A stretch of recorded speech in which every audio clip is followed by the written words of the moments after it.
Hello, my name is Les Brown. This is Mamie Brown's baby boy, and I want to thank you so much for joining us. You know, at this particular time, I want you to, first of all, pat yourself on the back and take the time to thank yourself for becoming involved in a process for looking at your life. If there's ever time that we need to begin to stop and think and assess ourselves, that time is now. When you begin to look at the foreclosure rate that's going on in the country and the foreclosures and the bankruptcies, and in addition to that, the violence and people losing their jobs and the level of uncertainty and fear that people are feeling. And I think there's a level of stress in the air unlike anything we've ever felt before. And so just to take the time to think, to pause, and particularly not only looking at what's going on, but asking yourself the question, how's this affecting me? You know, we want to all become successful, but I've found that there's some success that's toxic success. What I mean is that you don't want to end up going after goals and dreams and neglect yourself. I want you to think about your goals and dreams and things that you want to achieve, and at the top of the list, I want you to put up there your strategy for being here. I just came from the doctor. Let me share something with you. I don't care what goals and dreams that you have. You've got to have your health in order to be here. So at the top of my list, and I'm suggesting you put it at the top of your list, your strategy, your game plan for being here. What are you going to do to take better care of yourself? That's one of the first things I want to ask you about. Because when I look at my life at 64, and I used to think people in their 50s were old, but now that I'm 64, I said, look here, people in their 80s and 90s, they're old people. My goal is to be here not only just to see my grandchildren, but to see my great-grandchildren and my great-great-great-grandchildren. But in order to be here, that's not just lip service, that's a commitment with my time, with my energy, and the choices that I make. So I want you to think about your strategy for being here, and I want you to think about your goal for securing your life in your future. See, as I get older, my goal right now is to become an asset to my children rather than a liability, financially and physically. See, I don't want to be a burden to my children. I don't even know if they like me that well. I love my mama. My goal and dream was to take care of my mother. I did that. I brought her a home. I took care of her until she's 89. But children, they're different today. These are different type of people up in here. You don't know what this generation might do. Now, I know they say, Darren, we love you, but I really, really want to stay in good shape and take care of myself because I don't want to be around the house and my kids saying, look here, who's going to take care of him today? All he's doing is sitting around talking to himself, talking about, yes, I can, and yes, I will, talking out of his head. No, I don't want that kind of party for me. My goal and objective is to die young at an old age. So I have a game plan. I don't like to eat vegetables all the time, but now I feel like a silly wabbit. Why? Because I realize at this stage of my life, I've got to eat more vegetables, I've got to get more rest, I've got to drink more juices, and I've got to do all of the things that make the healthy choices that will say to my body, Les, you plan to be here, I see that you're serious, so I'm going to take care of you.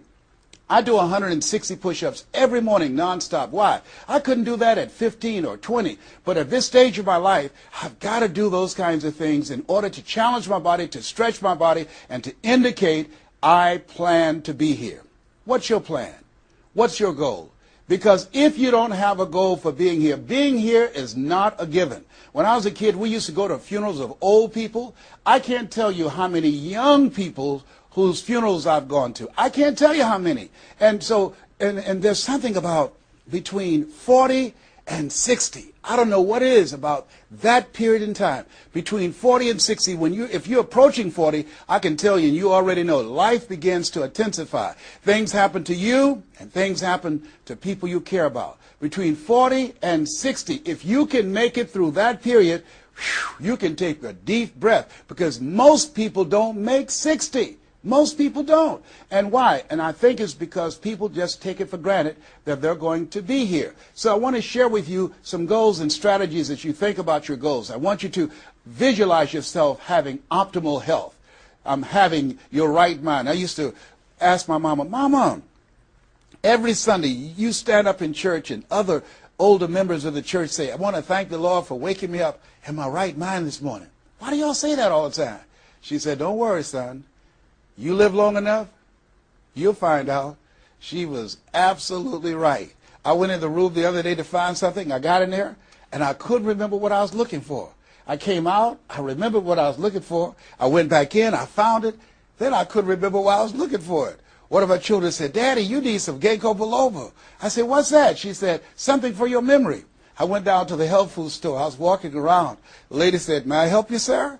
I said, I forgot why I'm here. She said, you need something for your memory. I said, I know. So they took me over to a little section, and I bought the stuff, and then I took it home. Now, I can't remember where I put it. So when I got up this morning, I said, I want to thank the Lord for waking me up in my right mind this morning. See, if you woke up in your right mind this morning, that's a good thing. I called a friend of mine the other day, Miss Williams, said, Miss Williams, how you doing? She said, baby, I'm doing good. She said, I went to the bathroom by myself, not all myself. I said, too much information, too much information. Let me tell you something, but that's a good thing. I know about that. I've been in the hospital. I know what it is not to be able to move. I know what it is to have back challenges. I know what it is to be in pain. So this thing called life, you've got your health. Let me share something with you. That's a good thing. A friend of mine, Bishop T.D. Jakes, said, if you got a problem man or money can solve, you ain't got no problem. I can agree with that. And I learned some things going through that experience. And really, I should say, growing through that experience. My goal at that time was to be here. And trust me, it's better be seen than to be viewed. Are you feeling it, brother? Up in here, up in here. So I want you to think about your goals and dreams. And here's what I want you to do right now. I want you to say to yourself, it's possible. It's possible. And I want you to follow along with this process. As you think about your goals and dreams, I want you to write this down. I'm going to give you some strategies to maintaining this possibility mindset. I want you to write down mindset maintenance. Mindset maintenance. Let me share something with you. The easiest thing that I do every year is to live my dream. That is, helping people to realize their potential, to step into their greatness, challenging themselves, reinventing themselves, to start their own businesses. I've helped over 400 people earn millions of dollars.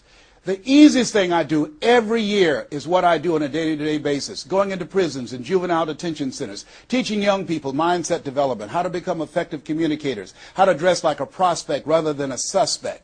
Those are the easy things that I do. Let me share with you the most difficult thing that I've ever done in my life. And that was to believe that I could do it. That's the most difficult thing that I've ever done in my entire life. To believe that I, Les Brown, who was born in an abandoned building on a floor in a poor section of Miami, Florida, with a twin brother. We were adopted. We were 6 weeks of age by Mrs. Mamie Brown, and I called myself Mrs. Mamie Brown's baby boy. All that I am and all that I ever hope to be, I owe to my mother. I saw a sign once that said, God took me out of my biological mother's womb and placed me in the heart of my adopted mother. To believe that I, Les Brown, who was labeled educable mental retarded, put back from the 5th grade to the 4th grade, failed again when I was in the 8th grade, to believe that I had the ability to live the life that I'm now living. No one could have told anybody who knew me, including myself, looking in on us when Mrs. Mamie Brown was raising us in a poor section of Miami, Florida called Liberty City in Overtown, that I would be who I am right now. I didn't even know that. And I want you to think about your goals and dreams, and I want you to expand them. Why? Because it has been said that most people fail in life not because they aim too high and miss. No, most people fail in life because they're just like I was for 14 years. They aim too low and hit. And many never aim at all, not at all. They just go through life surviving. Someone said that many people die at age 25 and don't get buried until they're 65. I was talking to a friend of mine named Rosia, and I said, Rosia, how you doing? And she said, let me tell you something. Life is a mess. I said, girl, what are you talking about? She said, my life is a mess. She said, you know what? She said, I just was sitting up here thinking, I haven't lived. I haven't lived. She said, I've been working hard all my life, paying bills and taking care of my children, and my children are gone, and I've just been thinking, I haven't done anything. She said, when I die, I don't want when people view my body, I don't want them to say, oh, she had a funny expression on her face. I said, what do you mean by that? I don't want to have an expression that I'm mad, because if I died right now, I would be mad. I said, why? What are some of the things you'd like to do? She said, travel. I would love to travel. I'd like to see the pyramids. I've never been to Paris. I want to go to Paris. I've never been there. There are things that I want to see, things I want to do. She said, I want to make a difference in young girls' lives, teenage mothers. I was a teenage mother. I want to be able to make a difference in their lives and see the impact that I had on their lives. And she mentioned a variety of things.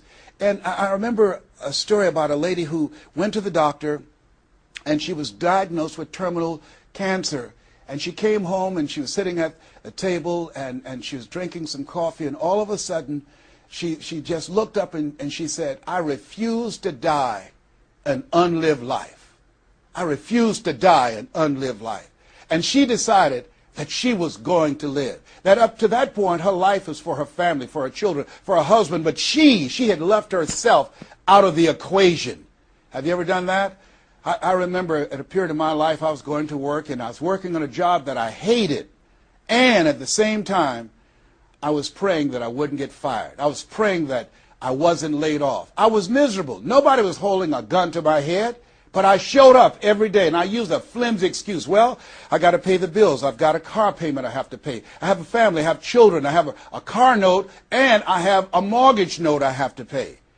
I've got to survive. I was showing up for a paycheck. Ladies and gentlemen, that's not living. And a friend of mine said, "You know when people change?" And I said, "No." He said, "When they get to the point when they say, 'I've had it. I've had it.'"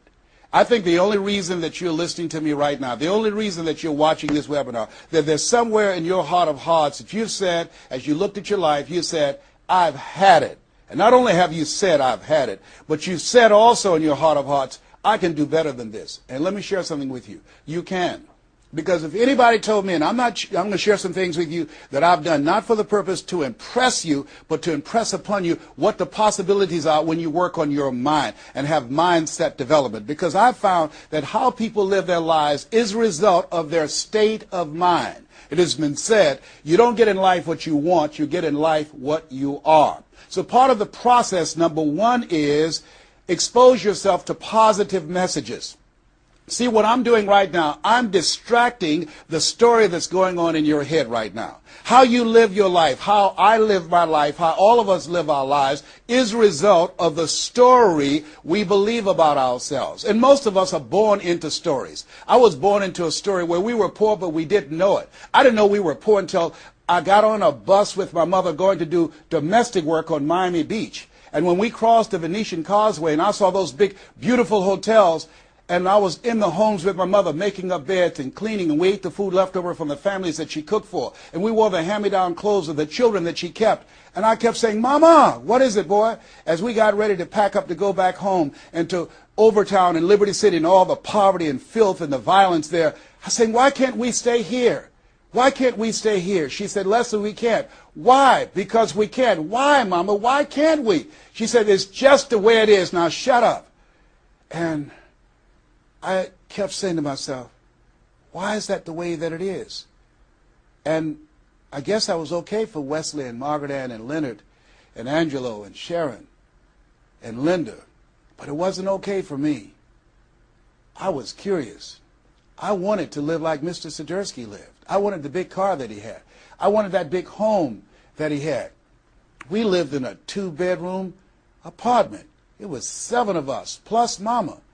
He had a big mansion, just 3 of them, 10,000 square feet. I said, "Mama, what is it, Leslie? One day, I want to buy you something just like this." My brothers and sisters, when we were on the bus going back, they were just engaged in playful things. I was thinking and dreaming. Mama didn't understand why I was thinking like that, because I'd been exposed to positive messages. I had to take care of Mr. Sidursky. I had to shine his shoes and clean his office. And every day when he was listening to motivational messages, I was hearing those things too. Earl Nightingale, we become what we think about. All of us are self-made, but only the successful will admit it. In order to be successful, you must be willing to do the things today others won't do in order to have the things tomorrow others won't have. Your mind is a machine. You must program yourself for success. Wow. When I heard those words, I said, wait a minute. I can program my mind for success. I can program my mind for wealth. You can too. Trust me. I've earned over $55 million in the last 28 years. Anybody told me that I would be doing what I'm doing right now? I spoke recently in Sweden. They paid me 40,000 euro for an hour's speech. I had no idea that this Les Brown that you now see have the ability to do that. I used to work for the Miami Sanitation Department as a garbage collector. I used to be a janitor. I used to do door-to-door sales. I used to work for Sears in Miami on Biscayne Boulevard. I had no idea this Les Brown that you now see had the ability one day to give lectures at Harvard or Yale or Dartmouth University. I had no idea that this Les Brown existed. I don't tell you that to impress you, but to impress upon you. There is more in you. Simba, there's more in you than you have been expressing. All of us have seen Lion King, some great symbols in there. And I say to you, there's more in you right now than's represented in your bank account. There's more in you right now that's being reflected by your life right now. Your life is not a true reflection of your potential. You have greatness within you. You have the ability to do more than you can ever begin to imagine. There's a reason that my favorite book says, as a man thinketh, so is he. And as he continues to think, so he remains. In order for us to begin to break into that level of greatness that we have within ourselves, you have to make a conscious choice every day to expose your mind to positive messages. So I put myself on a regimen. I do this every day, and I suggest that you do it. Write this down. Number one, listen to motivational messages every day. If you have Choosing Your Future, a set of tapes, the CDs that we produce, or Creating Your Greatest Life, I guarantee you, if you do what I'm sharing with you right now, for 6 straight months, every day, your life will never be the same again. I guarantee it 100%. You listen every day for 1 hour to Creating Your Greatest Life, any of those messages, because faith comes by hearing and hearing and hearing. What it will begin to do is interrupt the story in your mind. It will override the story that you believe about yourself. It will distract all the negative thoughts that you have that's holding you back, that held me back for 14 years. When I used to go see the #1 motivational speaker on the planet, Zig Ziglar and Tony Robbins, and my heart said, I can do that. I love to help people. I'm just like my mother. And then my mind would ask how. And I went from my heart to my mind. And my mind would say, Les Brown, you don't have a college education. Les Brown, you've never worked for a major corporation. Les Brown, you were labeled educable mental retarded. They call you DT, the dumb twin. You're not as smart as your brother.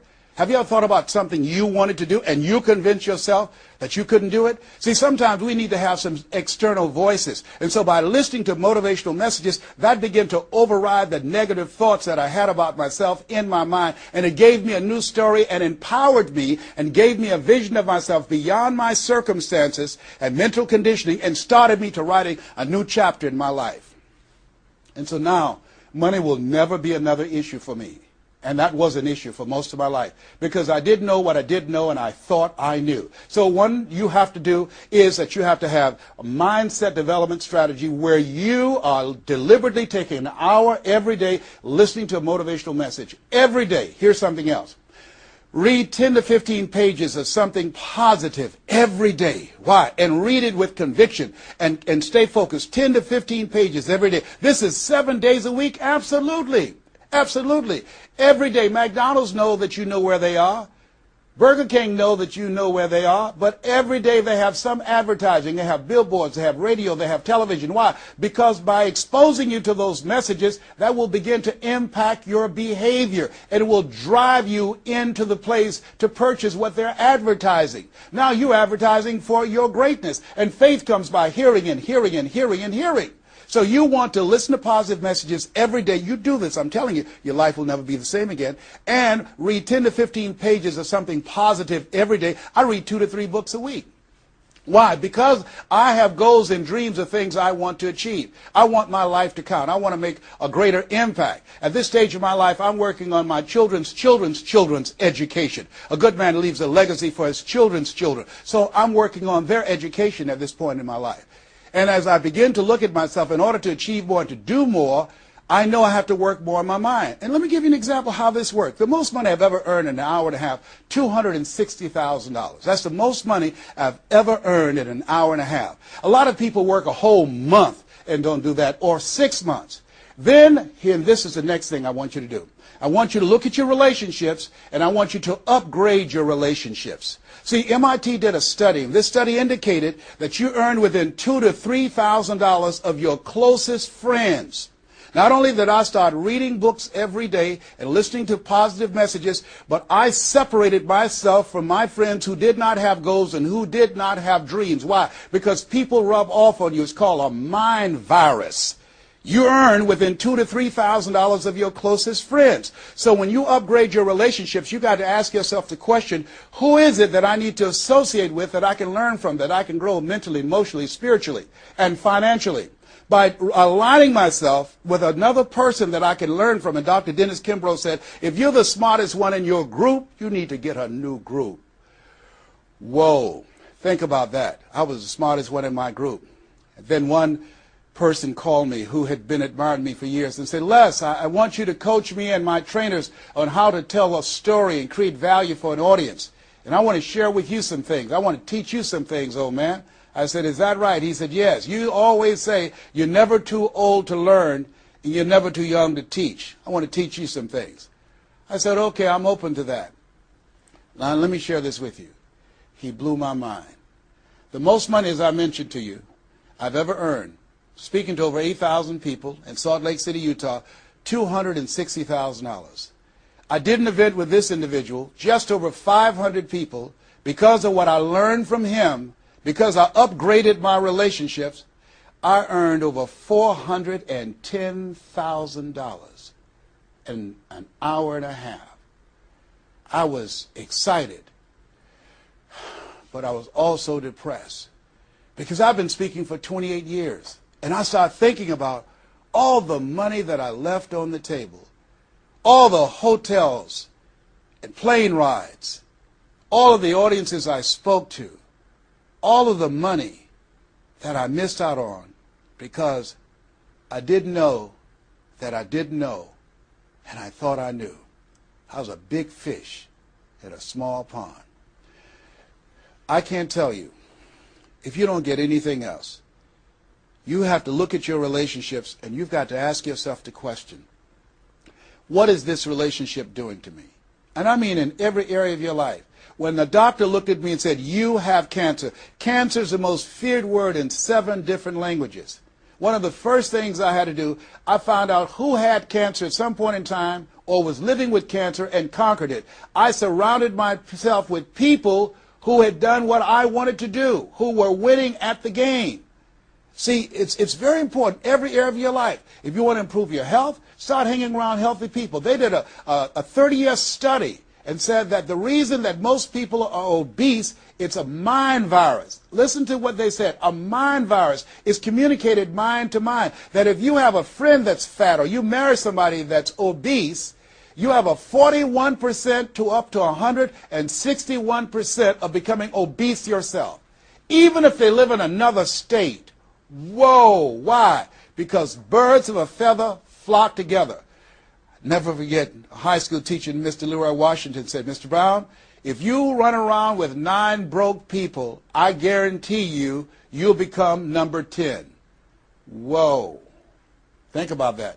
Part of your mindset development, not only listening, not only reading, but you have got to look at your relationships, upgrade your relationships, and continue to evaluate them and make sure they're an asset to you and not a liability. My son John Leslie is a motivational speaker. He has a saying, who should you count on and who should you count out? See, there's some relationships that can start out real positive, and then sometimes we outgrow people. Has that ever happened to you?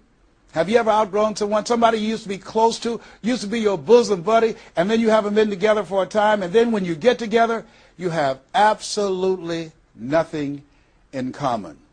Sometimes that happens with family members. My twin brother, it's a strained conversation because he's talking about, Les, did you hear who died? No, I don't get up reading the obituary column. I'm glad my name is not there. Hello, I don't care. I'm focusing on living. Our conversations are so different. Isn't it interesting how you could be raised in the same family, same circumstances, by the same parents and end up dramatically different? It's called life. Here's the other thing that's very important. Write down the goals that you want to achieve. Write them down. Put them on a 3x5 card.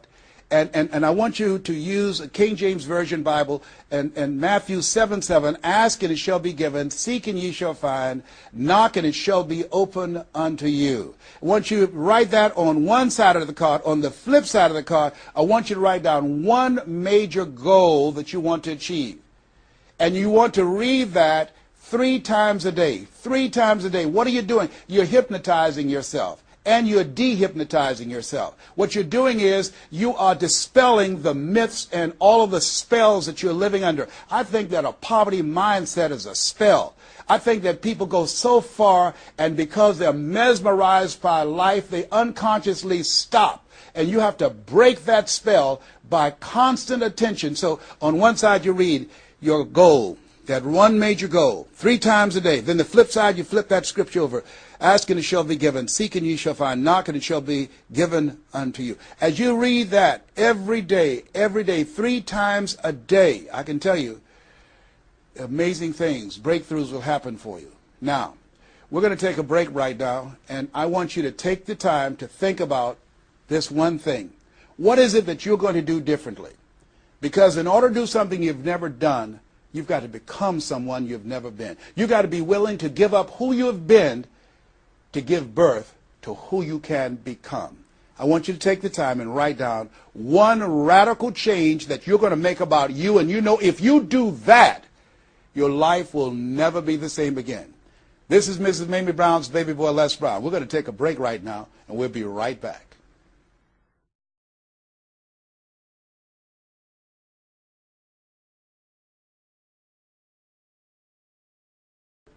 Hello, this is Les Brown, Mrs. Mamie Brown's baby boy. I hope you took some time to really go within because, see, no one knows you like you. You know what it is that you need to work on. I mean, one of my main issues that I had to dramatically change about myself was I had to develop courage. I used to go see people do things. I saw speakers on stage. My heart would say, I can do that. But I didn't have the courage to stand up for myself. For 14 years, I procrastinated. For 14 years, I kept myself as a spectator sitting on the sidelines. And then I saw a speaker, and he was so boring, the room was as quiet as a graveyard between funerals. And I said, whoa, if he can do it, I know I can do it. And because I saw what he did, and his brother-in-law was sitting next to me, and he said, you ought to be that boring and earn the kind of money he earned. I said, how much did they pay him? He said, $5,000. I said, $5,000? He's only been talking for about 45 minutes or an hour. He says, that's how much they make. Now, I wasn't earning $5,000 a month. I said, wait a minute. If he can do that, I know I can do that. Have you ever done that before? He gave me courage. And so at that moment, now that was a decision. I didn't have to have his example of somebody that was less talented than I was to give me the courage. I should have had the courage to stand up myself, to believe in my own stuff. But the truth of the matter is, I didn't. And I can't unscramble those eggs. I cannot pull those years back. I cannot recapture those 14 years. Maybe, that's my favorite book says, forgetting those things which are behind, reaching forth unto those things which are before, and press toward the call of your higher calling. Press toward that mark of your higher calling. And that's what I do. That's what I do every day. I have to continue to work up the courage. I remember going in to do a presentation before a group of educators. I was the only one there without a college degree. And I had to talk to myself. I went into the bathroom and I said, Les Brown, let me tell you something. What do you care about the fact they have MBAs and PhDs? That only means pile high and deep to you, and not any disrespect for credentials. They're very important. But I had to get myself together. Hey, look here, you can't go in there worrying about what they have. Just bring what you have. You got 7 children you got to take care of. You got a mother you have to take care of. And you have something to say. You have some talent. You have some abilities. You've got to believe in yourself. You've got to stand up. You can't punk out now. You can't fold now. See, sometimes you have to talk to yourself. It might be the most intelligent conversation you will ever have, talking to yourself. So that radical change, it doesn't happen overnight. You can make the decision, but you've got to stay on top of yourself every day to come from and live your life from a place of power, courage, and faith, as opposed to being a volunteer victim, as most people are, volunteer victims. Here's something else. Get an accountability partner.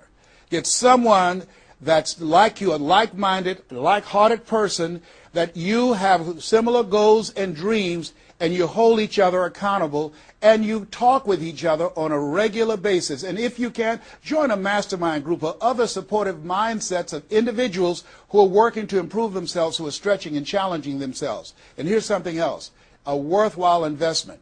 Find yourself a coach. Find someone in your industry, find someone in your area of interest that you can invest in yourself and have an accountability coach. I have a coach. I spend over $100,000 a year on my personal growth and development on my coach. Why, Les? You're Les Brown. You were selected one of the top 5 speakers in the world. You got the Heise Award from Toastmasters International and the National Speakers Association. You're one of the highest paid speakers in the world. Why would you need a coach? If you ever watch Tiger Woods, who everybody would say arguably one of the greatest golfers on the planet today, whenever he swings, you will see him look at the ball, and then he'll look to the right to look at his coach. If Tiger Woods needs a coach, what do you need? What do I need? Here's something I can tell you that I know. You can't see the picture when you're in the frame. You can't see the picture when you're in the frame. Most people fail because they don't know that they don't know, and they think they know. Einstein said, the thinking that has brought me this far has created some problems that this thinking can't solve. See, what got you where you are right now? Your best thinking has produced the level of money that you have, your level of accomplishment, the growth of your business, or the lack of. Your best thinking has produced that. Own that. Face that. And get some help. One of the things I teach, ask for help. Not because you're weak, but because you want to remain strong. And ask for help. And don't stop until you get it. And so take the time and find someone that can coach you. Find someone that will have the courage to tell you what you need to hear and not what you want to hear.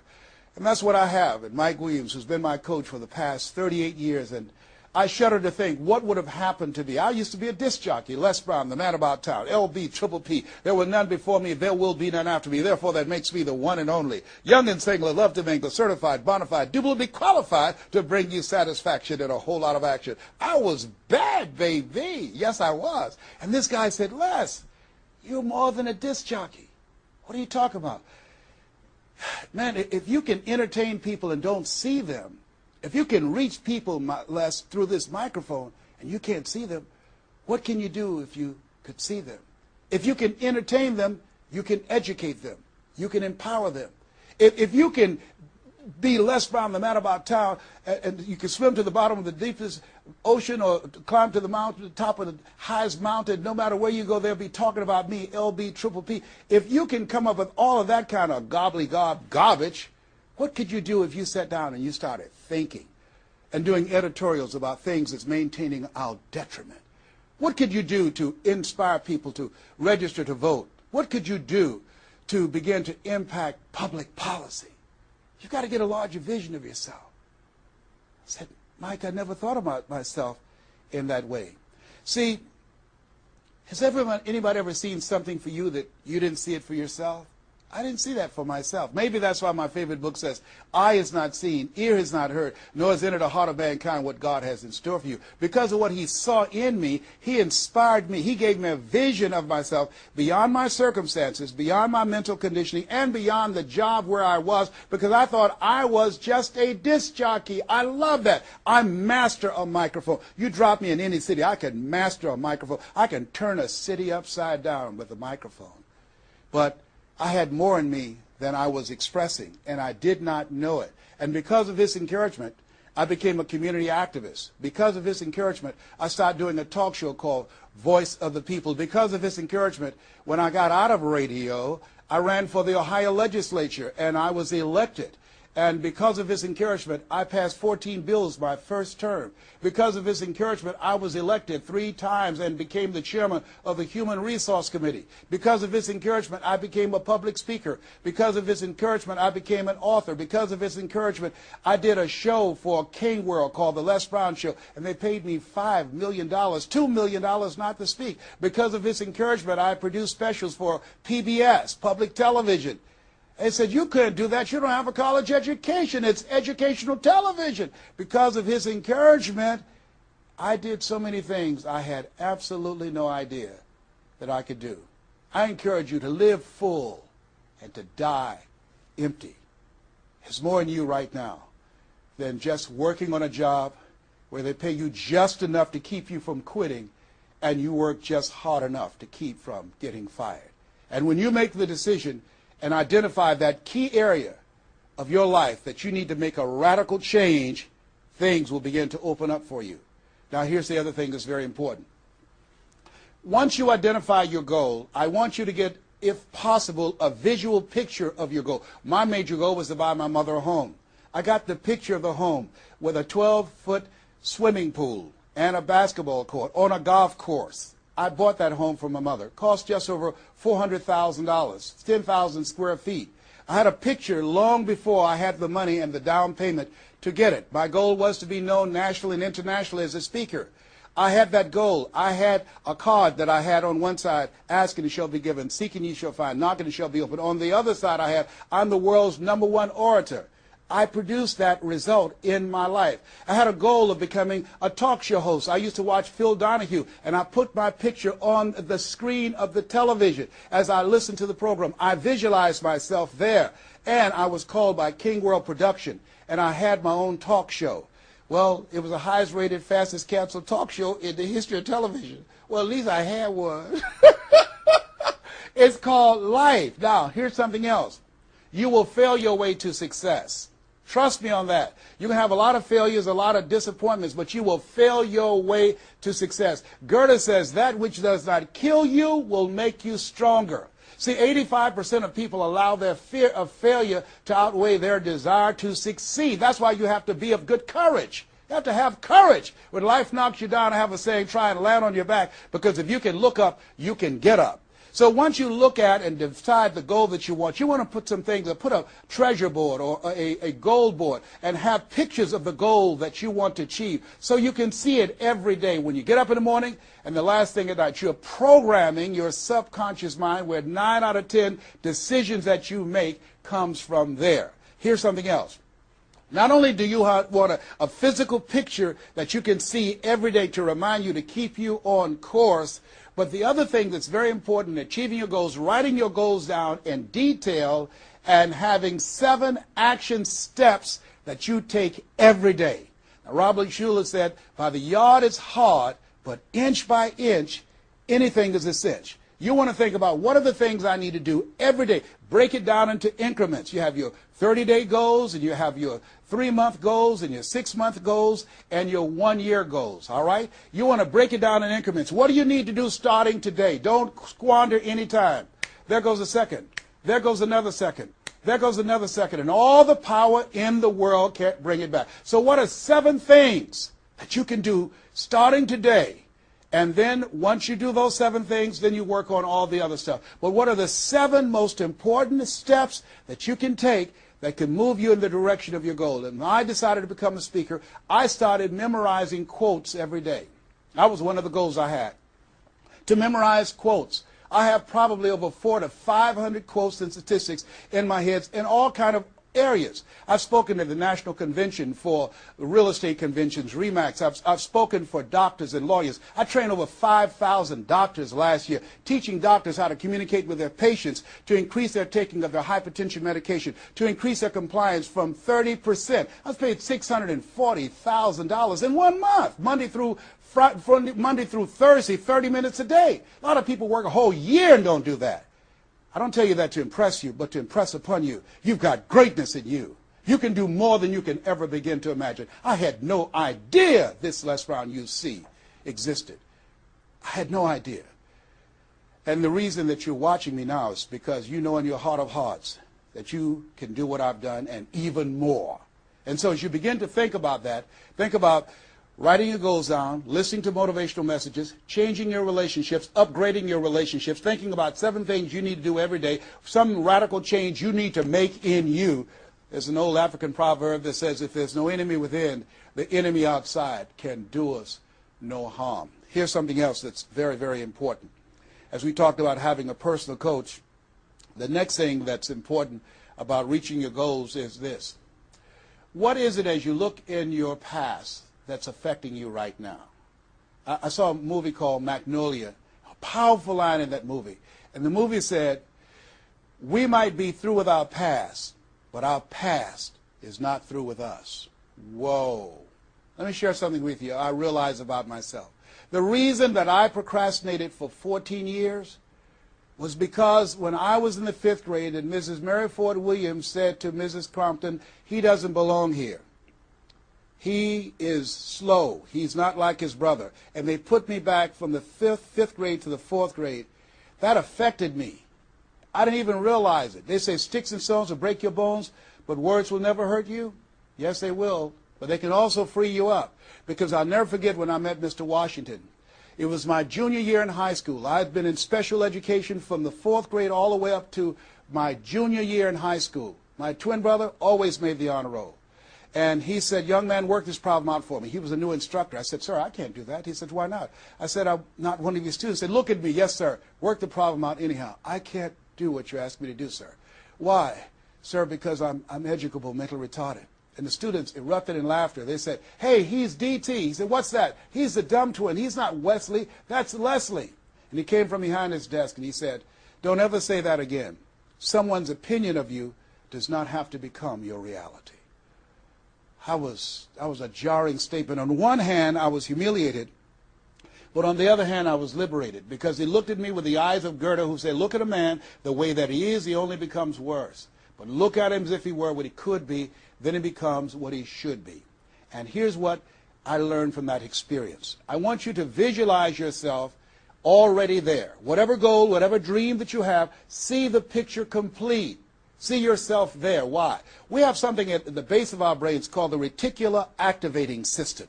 See, you have genius within you, and to prove it, let me give you an example.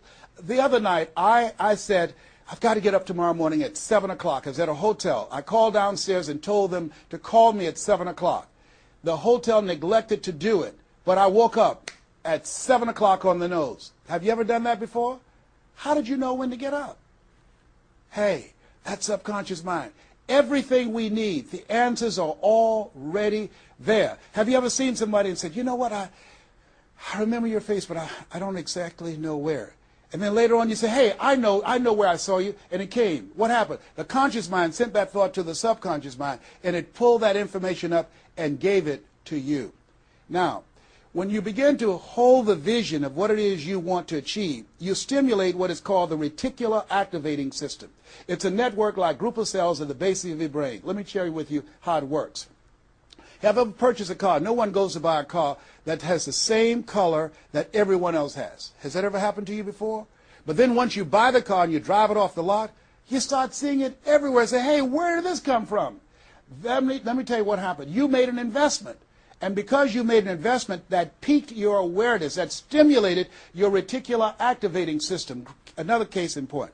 I was at a party with a friend of mine, and we were dancing, and music was blasting, and she said, wait a minute, my son is crying, he's at the door. I said, your son's not at the door, because even if he were, you wouldn't be able to hear him. And she stopped, went to the door, opened the door, and there her 4-year-old son was at the door. How did she hear it and I didn't hear it and the other people dancing? It wasn't our child. It was her child. Her reticular activating system picked up his whimpering sound. And I'm saying to you that you have that in you. When you focus on your goals and dreams and you visualize it complete, it will stimulate the reticular activating system and it will lead you there following all the other things that we suggested. Now, not only is it possible you can live your dream, it's necessary that you change relationships, that you get a coach, that you meet with other like-minded people that will hold you accountable, that you write your goals down, that you have 7 steps that you do every day on your goals to monitor to see where you are. But you've got to take full responsibility. If everything works out for you, fine. If you have the money, fine. If you can get the help and support of friends and family members and your spouse, great. But if you don't, all of those things are minor things. The major key to your reaching your goals is you. Nobody's going to work on your dream harder than you. Trust me on that one. You've got to take responsibility to make it happen. If it happens when you come out the gate, fine. But if you fail, so what? Come back again and again and again and again. If it's something that you love, if it's your passion, until you do it. George Bernard Shaw said, the people that make it in this life. They look around for the circumstances that they want, and if they can't find them, they create them. Here's something else. It's hard. When I bought the first home for my mother, and I didn't do a title search, and a guy sued me, and I had to move out from the big, beautiful home I bought her to a roach-infested home I moved her out of. And the neighbors came out and said, "Mamie, y'all back?" "Yes, what happened?" "My boy lost a house. He didn't do a title search. And we had to get out. They foreclosed on the house. He didn't have the $50,000 to pay the guy who put a lien on the property." It was devastating. But let me tell you something. It was worth it. Because I came back. 90 days later, I got a bigger and better house. 90 days later, I stayed focused on the goal. And that's the thing that you want to do. Stay focused on your goal. Keep the main thing the main thing. You're going to have distractions. That's a part of the process. It's not there to stop you. It's only there to challenge you. You want to grow through it. You know, I think it was Robert Schuller who said, "Tough times never last, but tough people do." Keep the main thing the main thing. You going through hell? Don't stop. Keep moving. Keep on moving. Don't stop to talk about it. Keep moving. That's the name of the game. Keep on swinging. One of my favorite movies is Cool Hand Luke and Paul Newman. I don't know if you've ever seen the movie, but there's a scene where Cool Hand Luke is fighting a guy, big dude, just kept knocking him down. Bam! That kept on knocking him down. Cool Hand would get up, he'd knock him down. Bam! And pretty soon the guys are feeling sorry, say, "Stay down, Cool Hand, stay down." Cool Hand Luke would get back up again. Guy would knock him down. Bam! The guy would say, "Stay down, man, stay down." Cool Hand would get back up again. The guy would knock him down. Bam! And after a while, the guy got tired of knocking Cool Hand down. And Cool Hand stood up. Everybody had walked away, and he was still swinging in the wind. Swinging. Nobody was there but him. That's who I am. Cool Hand Luke. That's who you want to be. Cool Hand Luke. You keep on swinging, and the universe will yield to you. It will dispatch angels to come rescue you and say, "Back off. Give him what he wants. Give her what she wants. Let's go find a wimp today." That's the way life is. It's hard, but it's worth it. What will make it worth it for you? Nietzsche said, if you know the why for living, you can endure almost anyhow. I want you to take the time and write down 12 reasons on why you won't fail. Because when the tough times come, and they're going to come, when life hits you on the blind side, and that's going to happen, your children start going crazy, or someone you thought you'd be married to for the rest of your life, like I went through, and they decide they want a divorce, called life. What is it that can keep you going? Your reasons will be your rod and staff to comfort you, to take you through that process. I can tell you it's possible. You can live your dreams. It's necessary that you surround yourself with people you can learn from and grow from, that you write your goals out, you work on them every day, that you have a made-up mind, I'm going to make it. It's necessary that you constantly work on yourself, reading positive material, listening to positive material, going to seminars and workshops, investing in yourself, getting a coach. And it's you. You've got to take personal responsibility to make it happen. Don't see yourself as a victim. And it's hard. It's hard. Changing your life is hard. Getting up, working when you're in pain is hard. It's hard. It's hard. Working when you are trying to make something happen for you and the family, and you go home and you're facing a living hell where you need to refuel and replenish yourself mentally and emotionally and spiritually, and you got a battle in your home base. It's hard to keep your spirit up. It's hard. And people don't see the vision. They don't believe in you. They say, "Oh, you can count on me," and they're not there. They just lied. They're only there when they need you. It's hard. I can tell you, it's worth it. The sacrifice that you have to make, I can tell you from my experience, it's worth it. So take the time to write down, what are those 12 reasons of why you won't give up? What is it that will make it worth it for you? And once you find that, you will create some momentum in your life, and then it's done. It's done. Stick a fork in it. It's done. Here's something I want you to keep in mind. Life is a fight for territory. It's a fight for territory. And once you stop fighting for what you want, what you don't want will automatically take over. I want you to read that. I want you to memorize that. I want you to put it someplace where you can see it. I want you to keep that in mind. Life is a fight for territory.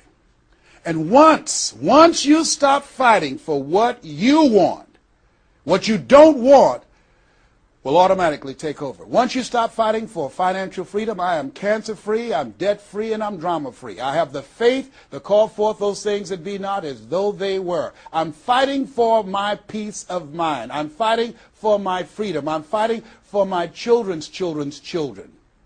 I'm fighting to create a brighter tomorrow. I'm fighting to make a difference in life. I'm fighting to make my print, to leave my mark. I refuse to die and unlive life. And that's what you are doing right now. You're saying to yourself, I refuse to die and unlive life. I want my life to count. I want my life to mean something. I want not to be a burden to anybody. I want to control my own future, to write my own check, to control my own destiny, to do what I want to do when I want to do it, not to answer to anyone else but myself. You have it like that. The only reason you're watching me is because we're cut from the same cloth. We're branches of the same tree. The only reason you take the time to invest in your time, your money, and your energy to just stay here and focus right now, because you feel me in your heart. Where your heart is, there your treasure is also. As a man thinketh in his heart, so is he. And I say to you, keep in mind what I said. Life is a fight for territory.